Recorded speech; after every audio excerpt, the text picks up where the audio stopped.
Hi guys, welcome to one more class. Olá pessoal, bem-vindo a mais uma aula. Eu sou o professor Bruno Delgado, professor de língua inglesa, e acompanha comigo o que nós vamos ter na nossa aula de hoje. Aula número 14, revisão e avaliação. Muita atenção e vamos para mais uma aula.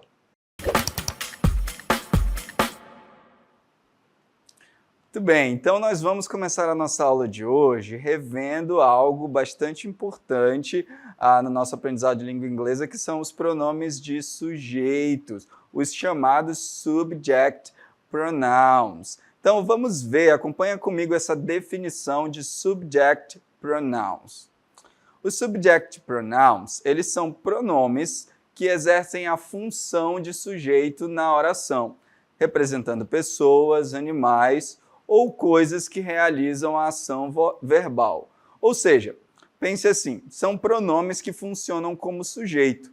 Por exemplo, se você pensar em língua portuguesa, nós temos os pronomes eu, tu, ele, nós, vós, eles. E em inglês também nós vamos ter pronomes que contêm essa função de sujeito na frase. Geralmente elas vão vir antes dos verbos.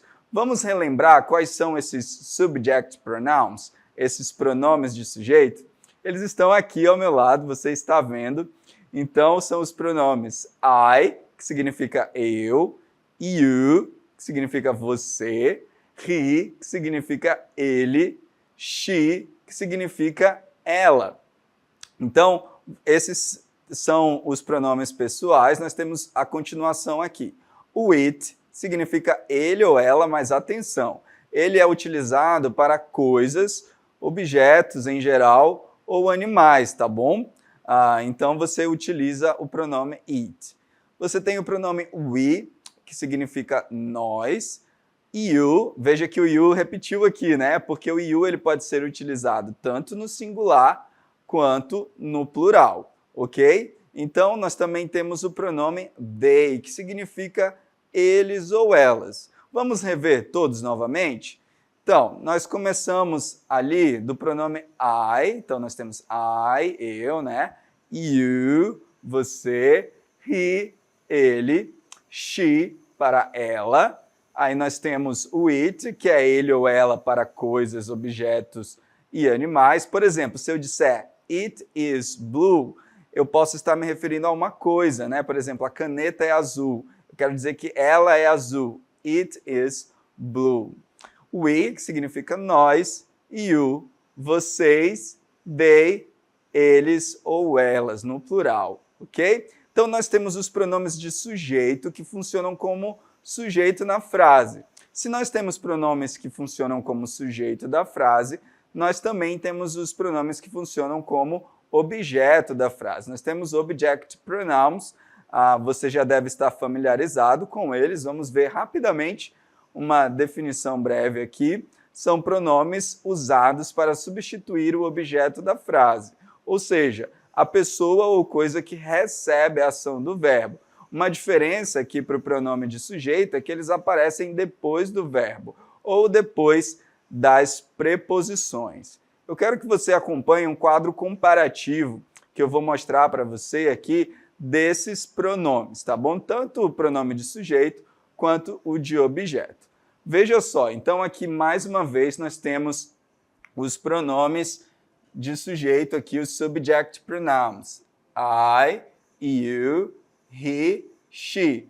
Você já sabe que o I ele significa eu, o you significa você, o he significa ele e o she significa ela, não é? Então, se eu quero fazer uma frase, por exemplo, eu sou um professor, então olha só o pronome que eu vou utilizar. I am a teacher, ok? I am a teacher, ok? Olha só essa frase agora e que eu vou escrever aqui, ó. Pedro is a student. Olha só, veja só como que o pronome ele funciona nessa frase. Veja que o meu nome aqui é Pedro. E você sabe que um pronome, ele substitui o nome. Então, eu posso substituir Pedro por um desses pronomes. Qual seria o pronome que eu substituiria o nome Pedro? Pedro seria ele, certo? Então, qual é o pronome que se refere a ele? Seria o he. Então, veja aqui que eu teria he is a student. Isso é muito importante. Saber substituir nomes por pronomes, é muito importante, né? Então, he is a student. Ele é um estudante, ok? Agora, se eu tenho a seguinte frase aqui, ó. Se eu tenho a frase aqui, Maria watches TV. Maria watches TV. Maria assiste TV. Então, agora veja que aqui eu estou falando da Maria. Se eu quero substituir por um pronome, qual pronome eu substituiria aqui? Ó? Substituiria por she, que significa ela. Então, she watches TV, ok? Veja como é importante aqui eu saber trocar os nomes pelos pronomes, ok? Muito bem, vamos ver mais um exemplo aqui, agora olhando para o restante dos pronomes aqui, ó. Nós temos o pronome it, we, you e they, certo? Então, o it você já sabe que é ele e ela para coisas, objetos e animais. Então, por exemplo, olha só, se eu quero falar the book is small, o livro é pequeno. Olha essa frase. Se eu quero substituir aqui o nome, o livro, the book, por um pronome, então eu vou utilizar aqui o it. It, ok? The book, it is small. Então, o pronome que substitui o the book é o it, ok? Mais uma frase que eu quero ver com vocês é a seguinte. Olha só, vamos supor que eu tenho aqui, ó, Pedro, de novo, Pedro and I play soccer. Pedro and I play soccer. Então, Pedro e eu, né, jogamos futebol. Então, agora, olha só, eu tenho Pedro e eu. Se eu fosse substituir Pedro e eu por um pronome, seria por aquele que se refere a nós, certo? Então, aqui seria o pronome we. We play soccer. Ok? E assim por diante. Assim eu vou substituindo os pronomes, né, os nomes pelos pronomes numa frase. É muito importante saber fazer essa troca, essa substituição do nome pelo pronome, ok? Então, de modo geral, você precisa lembrar disso, tá bom? Precisa lembrar que os pronomes de sujeito e subject pronouns, eles funcionam como sujeitos da frase e você precisa saber intercambiar os nomes e os pronomes, tá? Então, nós vamos utilizando nas frases dessa forma. Algo que eu queria verificar com vocês também, nessa nossa aula de hoje, é sobre os modal verbs, que a gente vai utilizar também até com os pronomes de sujeito que a gente está aprendendo aqui. Mas vamos relembrar o que são modal verbs. São verbos auxiliares que são utilizados para indicar modalidades, isto é, probabilidade, capacidade, permissão, pedidos, entre outros significados.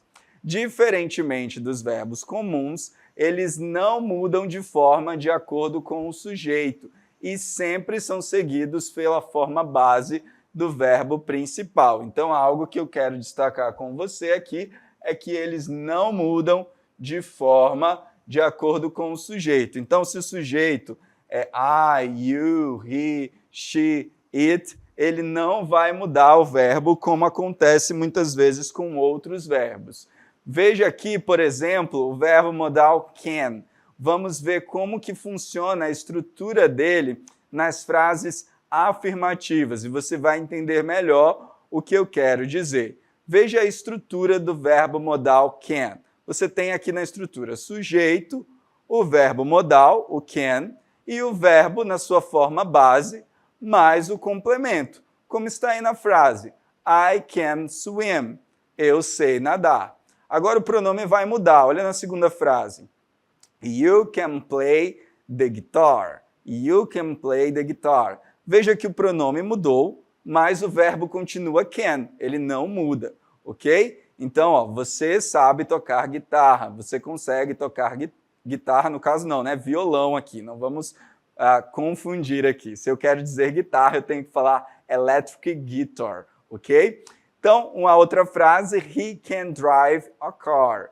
Então, ele sabe dirigir um carro. Veja que o pronome mudou, mas o can permanece da mesma forma. Então, independente do pronome, nas frases afirmativas ou nas negativas, interrogativas, você não vai mudar a forma do verbo can, como acontece em outras estruturas. Isso é importante você saber, tá bom? Agora vamos ver algumas observações importantes aqui. Como eu tenho enfatizado, o verbo can não muda. Usamos o mesmo para todas as pessoas. I, you, he, she, we, they, não importa. O verbo vai continuar ali da sua mesma forma. O verbo que vem depois fica na forma base, sem o to, as ou ed. Muito bem, agora eu quero ver com vocês a forma negativa, as frases negativas deste verbo modal can. Veja comigo aqui a estrutura agora. Eu tenho sujeito, e aí agora eu tenho a forma negativa can't. Veja aqui, ó, can't, né? Ou cannot.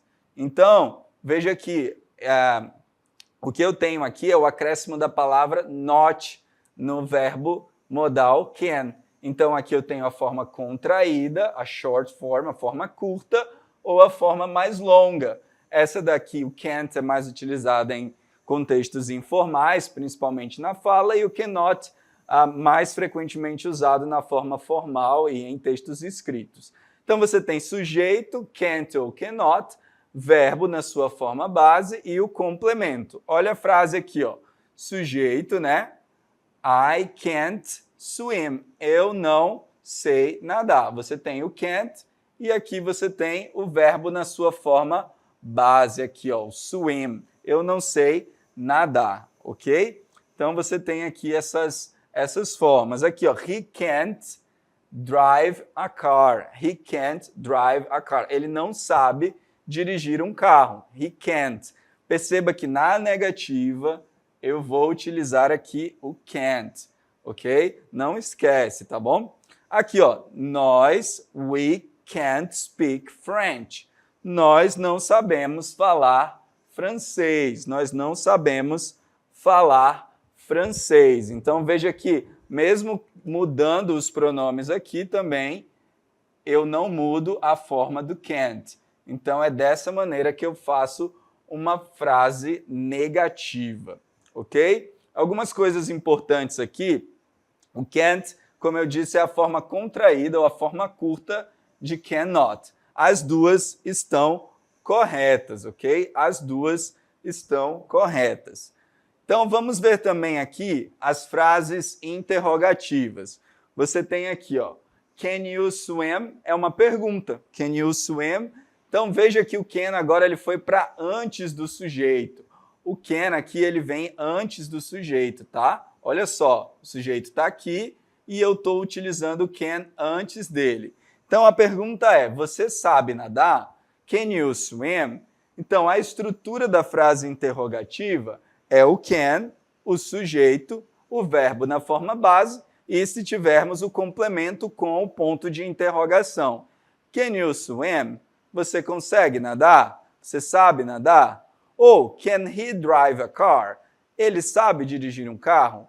Can he drive a car? Can we speak English here? Nós podemos falar inglês aqui? Então, veja que é uma pergunta. Então, eu vou utilizar o can, porém, antes do sujeito. Então, eu quero que você grave isso, essa observação importante aqui. Nas perguntas, o can vem antes do sujeito, ok? Então, nós vimos aqui frases afirmativas, frases negativas e frases interrogativas com o verbo modal can. As frases afirmativas você vai ter sujeito, você vai ter o can e você vai ter o complemento. Na negativa você vai ter o uso do can't e nas interrogativas o can ele vem para antes do sujeito. Aprender inglês muitas vezes, né, a gente causa um pouco de dificuldade na gente, às vezes a gente fica um pouco envergonhado com a forma de falar, mas a gente precisa relembrar de um conceito muito importante, que é o conceito de inglês como língua franca. O que é uma língua franca? Veja comigo. Língua franca é um idioma utilizado como meio de comunicação entre pessoas que possuem línguas maternas diferentes, por exemplo, o português, o espanhol. Ao longo da história, diversas línguas já ocuparam esse papel. O latim já foi considerado uma língua franca no Império Romano e o francês em algumas regiões da Europa. Mas hoje nós temos o inglês ocupando esse papel. O inglês como língua franca é a língua do comércio, é a língua das relações internacionais, é a língua que todo mundo fala. Dessa maneira, ninguém detém a propriedade do inglês como língua. O inglês não é só do povo dos Estados Unidos, nem do povo do Reino Unido, não existe só inglês britânico e americano. Todos os países, quando se comunicam entre si, vão se utilizar principalmente da língua inglesa, porque ela atingiu esse status na sociedade. E isso traz algumas características importantes aqui para a gente. Porque o ILF, o inglês como língua franca, ele reconhece a diversidade de sotaques e culturas. O inglês falado em nossa região é real e autêntico. Já viu que às vezes a gente fica meio envergonhado quando a gente traz um pouco do nosso sotaque, do nosso regionalismo para o nosso inglês e a gente fica envergonhado, mas a gente não deveria, porque isso faz parte da nossa característica e da nossa identidade. Então, o nosso inglês é autêntico, ele vai ter vários de diferentes formas, cada um trazendo as suas características regionais. O inglês, como língua franca, reconhece isso. O sotaque brasileiro faz parte da língua global. Nós não precisamos ter vergonha do sotaque brasileiro, porque ele faz parte, ele é mais um entre tantos sotaques que existem ao redor do mundo. Aqui, o nosso foco é a compreensão, é o ser entendido. Então, veja que o importante é se fazer entender, e não parecer americano ou parecer britânico. Por exemplo, veja essa frase aqui, ó. I went to the river yesterday with my friends. Eu, como falante de inglês, mas com língua materna brasileira, vou falar com um sotaque brasileiro. Talvez o americano fale um pouco diferente, o britânico fale um pouco diferente, né? O australiano um pouco diferente, o falante de espanhol vai falar diferente. Mas mesmo com sotaque regional, se a mensagem foi compreendida, se a mensagem ela é clara, então nós conseguimos atingir o objetivo. Então, ao invés de eu me perguntar, né, olha essa frase em inglês, how can I sound like a native? Então, como eu vou soar como nativo? Se eu entendo o inglês como língua franca, eu mudo essa pergunta e passo a pensar, como eu utilizo o inglês para contar a minha história? Então, o inglês ele não vem para apagar as minhas características regionais, de onde eu vim, da onde eu cresci. Não, eu trago toda essa minha bagagem cultural, essa minha bagagem linguística para o inglês que eu vou falar. Isso me ajuda a ter autonomia linguística. Eu me aproprio e me empodero do inglês, porque eu não preciso mais ter aquele padrão do nativo perfeito americano, do nativo perfeito britânico ou de algum outro país de fala de língua inglesa. Pelo contrário, eu posso falar o inglês com as minhas características regionais. Mais uma vez, aqui é importante ressaltar que nós estamos falando do inglês que é compreensível. Obviamente que se o meu sotaque ou se eu erro alguma pronúncia num nível que eu não consigo ser compreendido, eu vou fazer um ajuste, mas nunca apagando as minhas características regionais, ok? Então, vimos bastante coisas na nossa aula de hoje. Eu espero que elas tenham ficado claras para você e a gente se vê na nossa próxima aula.